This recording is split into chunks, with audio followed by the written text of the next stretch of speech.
everyone. Welcome to this episode of Pensive Politics, Mr. Watson. I am indeed your host, Christian Watson. And today with me, I have someone who means a lot to me, a lot to the Liberty Movement, Mr. Larry Reed, also formerly known as Lawrence Reed, President Emeritus of the Foundation for Economic Education, former president of the Mackinac Institute, prolific writer, speaker, and all around one of the most, one of the most prescient, so to speak, in the tradition of Bastiat, Academics for Liberty. And so I brought him on to talk about a topic that is very important, I think. Jesus Christ. When you hear that word, when you hear that phrase, when you see that name, what do you think? Do you think of a bunch of devotees praying in the fetal position to someone who they cannot necessarily see, or do you see someone who represents an immaculate conception of mercy, justice, and all-around forgiveness? Well, for a lot of people, those two scenarios don't even factor into their calculus. For a lot of folks, actually, many see Jesus Christ perhaps as immaculate, but immaculate in a sense that confines and protects their political beliefs from opposition. In the instance of Mr. Reed's topic, is Jesus a socialist? Many people on the far left have tried to claim Jesus Christ to make their political ideology sort of encased in a Teflon shield in which no one can critique it without, of course, critiquing the creator of the universe if you are an adherent of Christianity. And so, Mr. Reed, thank you so much for being here.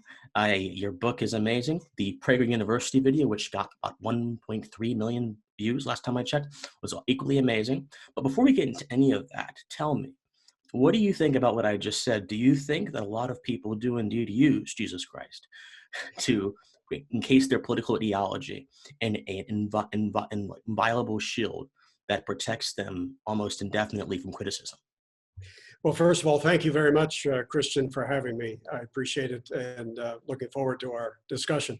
Yes, I think a lot of people do. Certainly socialists who claim that Jesus would have been one of them, I think are superimposing their own political agendas onto Jesus, onto the New Testament.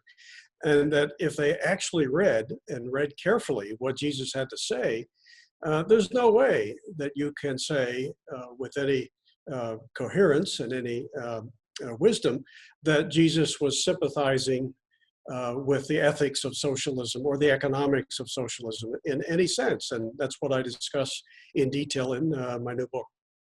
Absolutely, absolutely. And it just seems to me that there's a sort of battle in the ideas realm here. And you mentioned this because capitalism is conflated in the modern sense, and the Marxian sense as well, but it's bleeded into the modern sense with greed, with avarice, with all kind of vices that we aspire to get away from, which Christ, as you mentioned, himself condemned. And since capitalism is conflated with those things, people will juxtapose those vices with Christ's words, twist them, and then apply them to a modern day political context and to create some sort of conceptual guillotine that chops off not only the head, but the philosophical viability of their opponents to even speak. And so, yeah. They do that quite often. Now, in my case, I don't use the term socialist or the term capitalist to describe Jesus. And that's simply because those terms came into existence 1,800 years after his crucifixion. And today they conjure up all kinds of impressions and many misimpressions. And so if you say, well, Jesus was a socialist or Jesus was a capitalist, people will rush to conclusions without actually going to the original source, which is Jesus himself. My bottom line is that although I wouldn't use either term to describe him, I'm very eager to impress upon people the fact that there's nothing about socialism that Jesus would endorse, and the ethics of capitalism come in for some pretty strong praise from Jesus time and time again. Ethics, by that I mean the importance of being an honest exchanger of goods in the marketplace, of owning, possessing, accumulating private property, the price system, the profit motive. These are things that on multiple occasions Jesus expressly defends. Absolutely, he does. He does, which is why I'm confused. Well, I'm not confused. I'm just dismayed that a lot of people choose to use this example as some sort of socialistic thing. But let's bleed this over into like more of a less of a left-wing political context, because Christ, as you mentioned, is indeed claimed by a lot of people on all sides of the political aisle, and it's quite a concerning phenomenon. For Yeah. example, if one person were to hold a position, the position that I personally disagree with, that abortion is okay, one would say, okay, you're rebelling against God. If another person holds the position that abortion is not okay, then they'd be saying that you're for God or whatever. And so it seems to me that the left has expressly used Christ as a sort of mechanism for their political advancement, so you could say. But also, there are folks on all sides of the aisle that also like to use Christ for political advancement. So what advice do you have for people that have an urge to do that, to Christians that have an urge to do that, who may be motivated out of genuine desire to serve Christ, but also in the same time exist in a political context? What do you say to Christians who have that kind of dual urge? I would actually encourage everybody, regardless of your political persuasion, to put that aside for a moment and read what Jesus actually has to say, learn the context in which he said it, and then come to an intelligent conclusion. I am repeatedly dismayed when I'm talking to people who think that Jesus was a socialist, or they'll say that. And then you probe a little bit, and most of the time they haven't read the Bible at all. They'll bring up things like, well, what about the loaves and the fishes when 5,000 people showed up very hungry and Jesus fed them? Isn't that socialistic? And I'm thinking, what? I mean, Chick-fil-A would feed them too, you know. That's hilarious. Oh my, no, you're right. They And do too. yeah, and what Jesus said on that occasion was he turned to Philip, one of his disciples, and said, "How do you suppose we get the food that we need to feed the 5,000? Or how can we buy it?" Is the way he put it. A very capitalist question, actually. And the Bible goes on to say in the very next sentence that Jesus already knew what he was going to do. He was just testing Philip.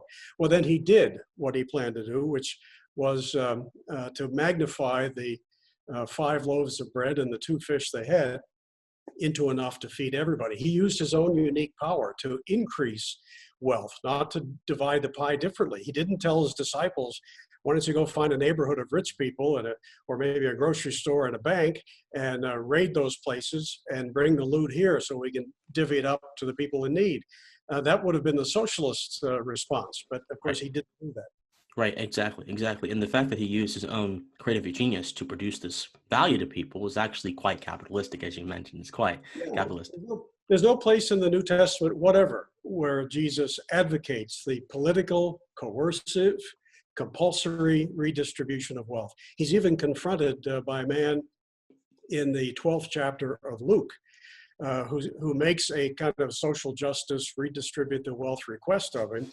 He says, "Master, speak to my brother that he divideth the inheritance with me." In other words, hey, I think I should get a bigger share. Why don't you use your power and get it for me and redistribute the wealth more equally? And Jesus immediately responds by rebuking the man. He says to him, "Man, who made me a judge or divider over you?" Which is something you'll never hear a socialist say, because they're trying to be judges and dividers over the rest of us all the time. And then Jesus goes on to say, "Take heed and beware of covetousness." He was noting the fact, as he does many times in the New Testament, that coveting or envy, counting the other guy's blessings, is the road to economic and spiritual disaster. Absolutely. And even one of the commandments is that thou shalt not covet.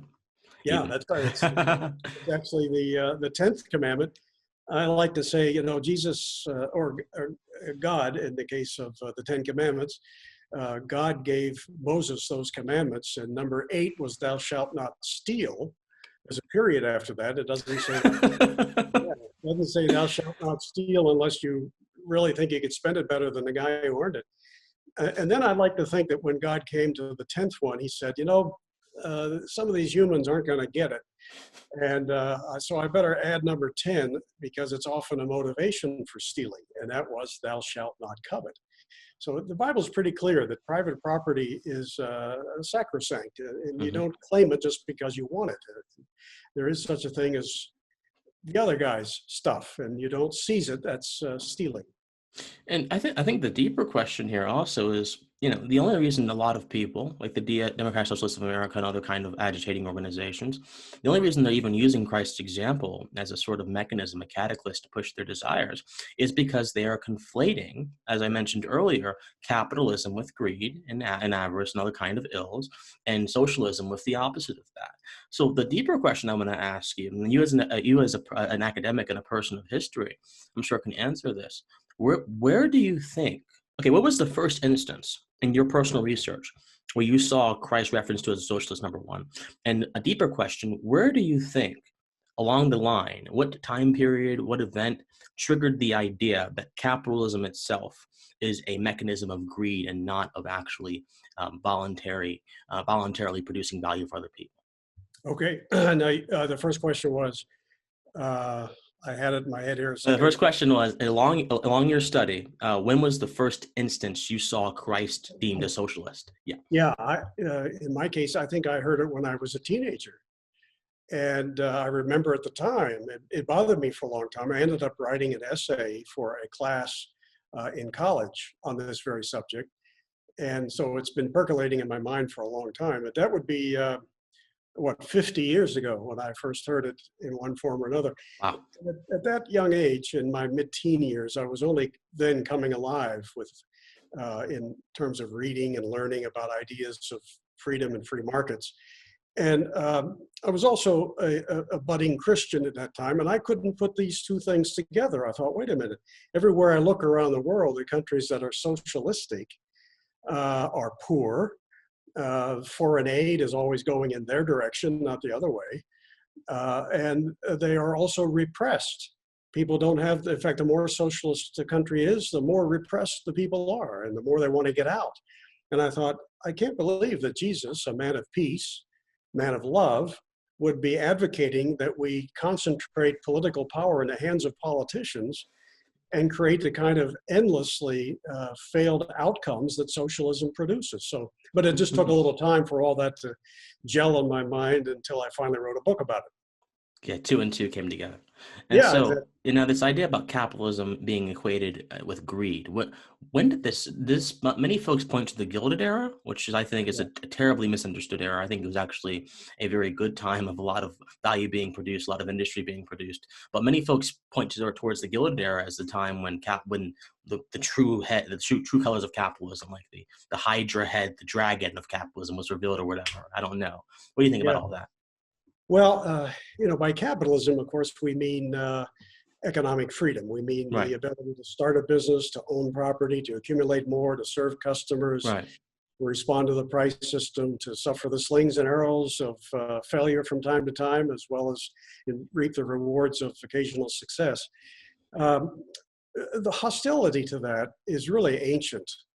The first time somebody clubbed another person because he thought he had more than the other guy had more than the first guy had. That was kind of an anti-capitalist gesture.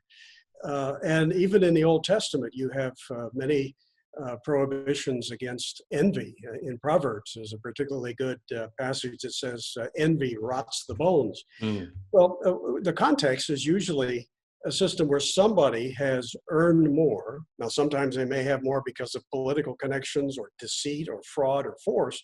And certainly as a capitalist, I'm very opposed to all of those instances. But there's still a lot of envy focused even on people who earn an honest living as creative entrepreneurs. That goes way back. I think it's part of the angelic conflict, you might say. It's an evil seed that gets planted in us by Satan, I think, because he knows that envy is more powerful in undermining a civilization than perhaps any other motivation. It leads to power grabs, it leads to coercion and the punishment of the successful and the destruction of economies.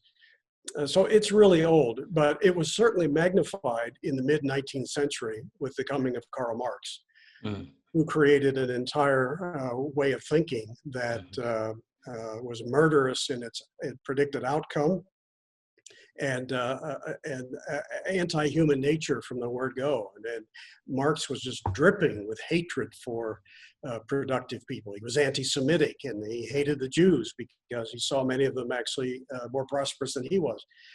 Um, so he really gathered steam with Karl Marx, and ever since. Absolutely. And so this is sort of like a genealogical line going all the way back to ancient times, even like pre-modern civilization, that we can really can see where this seed of hate for capitalism emerged. And Yeah, this idea that Jesus a socialist is simply a modern variation of that seed, yeah, sprouting I up in think so. yeah, Capitalism, doesn't have anybody at the top who's in charge of everything. So if right. you're the kind of person who loves power, you're not going to like a system that doesn't reward you for power. It rewards you for your service to others, for your service to the consumer. If you're the type of person that just wants to sit back and whine and complain Mm, and demand what others have produced, you're not going to like capitalism because it doesn't empower you. right. Absolutely. Absolutely. Your complacency is would be empowering you in that moment. That's Oh, well, right. actually regressing you, but you think it's empowering you. The mind is very powerful. Yeah. I even think there's a verse in the Bible that talks about how thoughts need to be centered around some higher order virtue, things of that Yes. sort. And so Exactly. I think that a lot of people who think Christ was a socialist would pay heed to the actual text of the Bible if they want to actually grow and Yeah. understand these things. Just look at the parables that he told. Of nearly 40, there are at least 3 that have very powerful economic content, and Mm. they're all anti-socialist. Absolutely, absolutely. There are implications, absolutely. I'm sure explicitly as well. And so, in the process of writing this book, what were the few things that were on your mind? And did you have any, not fear, but any sort of hesitance, aversiveness, because you figured that some people would be a little bit uh, perhaps upset about this topic, because it is a very sensitive topic. You are talking about a being who is near and dear to a lot of people. And whenever anyone addresses or studies Christ, even theologians, you could get a lot of barbs from a lot of people. So have you experienced that? And before all that even came into fruition or it came into mind, what were the themes? What were the few things you were looking at when you were writing the book? Yeah. Oh, I never gave much thought at all to what the reaction might be. I never have. I mean, I've endured attacks over 50 years for things I've written, and it doesn't bother me. In fact, if you never get attacked, if nobody ever takes the time to say, "Hey, I think you're wrong, and here's why," even if they're wrong, if that never happens, well, then you have to wonder: Are you really speaking the truth? Right, Or are you just being a mealy-mouthed and not willing to speak truth to power? So that right. didn't bother me. It doesn't bother me at all. But some people may be upset. My first and principal standard is, well, what is truth, as Yeah. I understand it? And that's what I want to present to people. I don't care whether people on the other side don't like it or not. Well, Bring it on. Emerson said in the first few lines of Selfreliance, there is nothing that is more, there is nothing more important than the sanctity of one's own mind, one's own conscience. Yeah. I'm paraphrasing highly, but Yeah. you reflect that ethic very powerfully in this book and in your pursuits for the truth. And I really appreciate that, really. Well, thank you. I don't know if I could sleep at night if I thought I believed in something, but I was afraid to say so. Uh, Not in my nature. Yeah, yeah, and I think a lot, and I wish most of academia was in that camp. Yeah. And correct me if I'm wrong, but a lot of academia, particularly academia that's a little bit more progressive, do you get the sense that they believe that Christ was a socialist or had socialistic themes to his ideas? Well, yeah, I think there's a lot of that in academia to the extent that they deal with Christ and Hmm. Christianity at all. There's a great deal of hostility. I think academia as a whole has now become so intellectually rotten, the source of so much of this politically correct cancel culture nonsense, Absolutely. totalitarian at its core. I Hmm. mean, it's like the Khmer Rouge are now teaching in the class. The conveyor response. Yeah. Yeah, so I've even though I started my career in academia, I think today it's the primary source of our problems. And I wish I was in a position where I could say, okay, you're fired because you're not committed to the truth. You're indoctrinating young people with lies. And if I had that power because I say owned the university, I wouldn't hire those people in the first place, but if I found them there, I would say you either get yourself committed to the truth and diversity of opinion or get out. Absolutely. And I wish there was a focus more on the truth, not a truth, not my truth, not his truth, not her truth. And in fact, he wrote an article one time that said, if I hear someone say my truth, I'm going to scream. Yeah, exactly. Yeah. And that kind of subjectivity is what produces notions like this. Because again, Yeah. it seems pretty intuitive to me if you read the Bible that Christ is not talking anything of any socialistic thing. He's not espousing any sort of gospel except the gospel of Christ, the gospel of the apostles, the gospel of himself. So he's not really espousing anything else. But subjectivity and relativism and my truth, and this is how I interact with the text, and the text doesn't actually matter in reality, all this sort of gobbledygook that does not Yeah. aspire to improve you is destroying our ability to comprehend text, basic comprehension. Oh, you said it so well, Christian. You can try to say it better. No, that's this moral relativism that really began to take hold, I think, as far back as 100 years ago in certain parts of academia that now is so rampant, is part of the problem here. If you don't think that truth is absolute, that there is the truth, then you run around saying, oh, well, truth is subjective. It's whatever you think it is. And which may change from one moment to another. Can you imagine living in a world where there's nothing that's ordered, nothing that is in any way following on from certain logical progression of thinking? No, just look at Seattle over the past few weeks. Yeah, it's absolute chaos. And well, we don't like this guy, so let's get rid of him. And that's the essence of totalitarian thinking, that and sooner or later, the strong man is the one who says, aha, my truth is the most important one, and I will use my power to make sure you toe the line. Right. That's what Mao Zedong did. I mean, political power comes out of the barrel of a gun. That's what he said. That's what Hitler did. I mean, that's what all these people have done. All these tyrants that have eventually killed people and just in mass droves. That's what they did. They enforced their truth over the dominant narrative. So my question for you, though, I'm going to make this a little bit more personal to you, an individual. You're a Christian, right? Yes. And so as a Christian, and I'm a Christian as well, as a Christian, what does this topic mean to you? have you been asked that before? Yeah, in so many words. Yeah. Yeah. Sometimes it comes in the form of what made you want to write on this particular subject. It's essentially the same question. Mm-hmm. Well, for so many decades, as I heard one version of this Jesus was a socialist myth after another, it just troubled me to no end. And I thought, I really got to come to grips with this, because if I proclaim Jesus as my savior and me to be a follower of him, I got to understand what his message was fully, not just the salvation message, but anything else he had to say about how we should live, how we should treat each other. So that's when I decided a few years ago to really delve into this in a major way and look at the Bible, the New Testament in particular, not only as a Christian, but also as an economist and historian. I wanted to come at it from those angles. And that's when it became apparent to me that if you think Jesus was a socialist, then I think you're not reading the Bible. Mm-hmm. It's so apparent. I mean, the parable of the talents, if I could just quickly recite one. Yeah.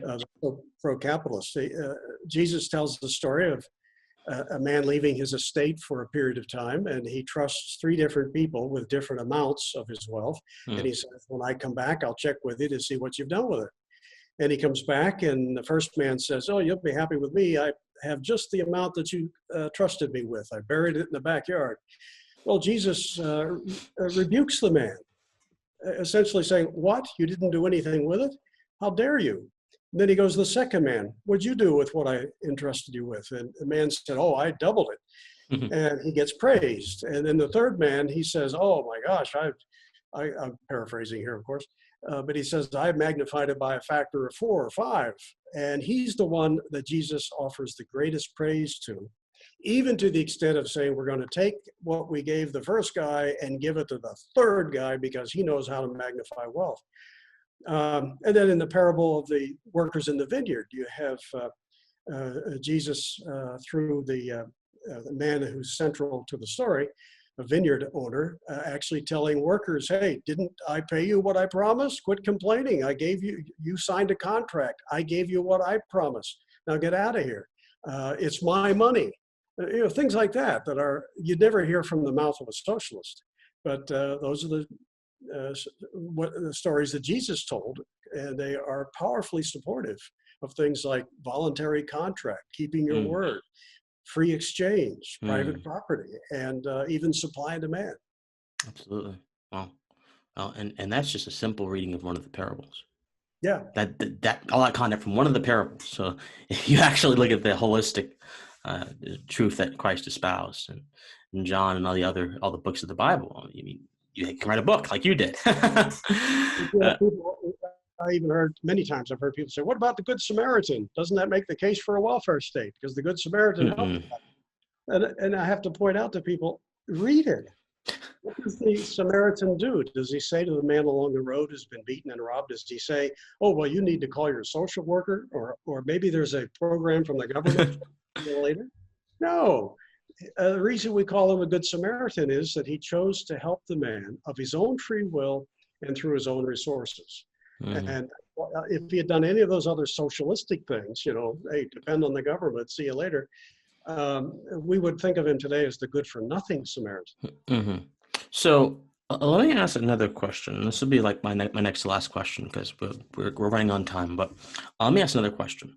A lot of folks, well, actually, it's going to be a two-part question. Okay. So, one, do you think socialism can necessarily exist in ways in which the government does not utilize it? Like, if a socialist system exists, and can they espouse their principles and enact their principles without the help of the government? In part, you need it for a lot of it, but in part, can they? And number two, if that is the case, is it possible that an argument could be made, and I don't agree with this, I'm just playing devil's advocate, an argument could be made that perhaps while Christ did not advocate government intervention, he didn't advocate government coercion or anything, he may have advocated a socialistic mindset that is motivating people to do certain things. What do you think of those two questions? Well, there is a version of socialism that what you've just asked sort of conjures up, because some socialists say, oh, well, we're not the heavy-handed, top-down mandated stuff with the iron fist, the totalitarian regimes. What we're talking about is workers getting together, owning the means of production, dividing things up equally amongst them, and so forth. Okay, well, if that's your version of socialism, I would say under capitalism, you can do that. You can. Right. But it has to be voluntary and consensual. Right. There's nothing why don't socialists do that today? Why don't they go door to door in their neighborhood and convince their neighbors, hey, let's all work for the common good, and whatever we earn, let's put it in a common storehouse, and then we'll divide it up equally amongst us. They could do that now. Capitalism doesn't say you can't. It welcomes such diversity. Right. It's really telling that under socialism, you can't practice capitalism. No, you cannot. But under capitalism, you can practice that kind of socialism. And there have been many attempts over time to do that. The Robert Owen communities, even the early Pilgrims at Plymouth Colony. Right. The communes, a lot of communes. Yeah, always falls apart. Always falls apart. Some people start saying, wait a minute, you mean I get the same amount even though I work twice as hard as the other guy? And how come all these people are sitting at home while I'm working in the fields? Right. And it's the inversion of fairness. Yeah, it always falls apart. So I think that's kind of a meaningless, fanciful, childish view of socialism. Real socialism involves the use of force. Socialists don't want to accomplish their objectives through voluntary means. They want the government to force it on people. That's what makes socialism socialism. Well, absolutely. And the second part, Christ so-called espousing a socialistic mindset as opposed. What do you think about that idea? Well, I know people say, well, but he encouraged people to care for others. And so doesn't that sound socialistic? Well, really? Yeah. People say that to you. Ridiculous, as if Oh, no. There's more caring for people under capitalism than there is under socialism. Jesus wants you to be charitable and wants you to be helpful to others and be good to your family and to your friends and so forth. But he never said that the way to get those things done is to hand your responsibility over to the government. He was interested in what was in your heart. And it isn't enough to say, oh, but I voted for the right politicians. I voted for the socialists who promise free stuff. That makes me a good person. No, Jesus would say, no, it doesn't. You're just absolving yourself of any responsibilities and assigning them to the government so you can go on your merry way. No, there's nothing about his teaching, his ethics that was socialistic in any way. That's a farce. Absolutely. Well, Mr. Reed, we are coming up on time. I really appreciate it. Your book is amazing. The video is amazing. Everything you've done on this topic, I think, is phenomenal. And I really, really hope that you keep that you keep producing this good stuff, and that you keep not speaking truth to power, but simply speaking the truth. Not speaking truth to power. That's almost. I think that's a sort of a dilution of what actual truth is. You're speaking the truth, and when you speak the truth, no power can overcome you. So I want to pay a compliment in your direction, because as I've told you, I think you're a future star, and I need to make sure I get your autograph before I can afford it anymore. So you keep up the good work too. Absolutely. And so just tell people where they can get the book at. And one last question: COVID, how is it affecting you? Will you think you'll be back on speaking tours again? Like what do you think is going on with it a lot? Well, the book is titled Was Jesus a Socialist? And you can get it on Amazon, Barnes & Noble, from fee.org. It's not too hard to find. Make sure you look up that title, Was Jesus a Socialist? Because a slightly different title was for an essay, much shorter essay I did some years ago. And now, as far as COVID is concerned, yeah, it's really affected my speaking schedule. I do a lot of public speaking, and the last time I did any public speaking was right before I got home from Australia and Indonesia on March 17. And all the speeches I've had on the calendar since, and several more into the fall, in fact, have had to be canceled. So I'm hoping for that to turn around, but I'm also become quite proficient at Zoom. So have I. It used to be Skype, now it's Zoom. Yeah, it seems to be the current trend. So I'll continue to do it because I enjoy it, but I do hope the in-person events come back on the calendar soon. So do I. All right, Mr. Reed. All right, viewers, thank you so much for listening. Thank you so much for being here, sir. And as I always say before I end the show, please stay pensive.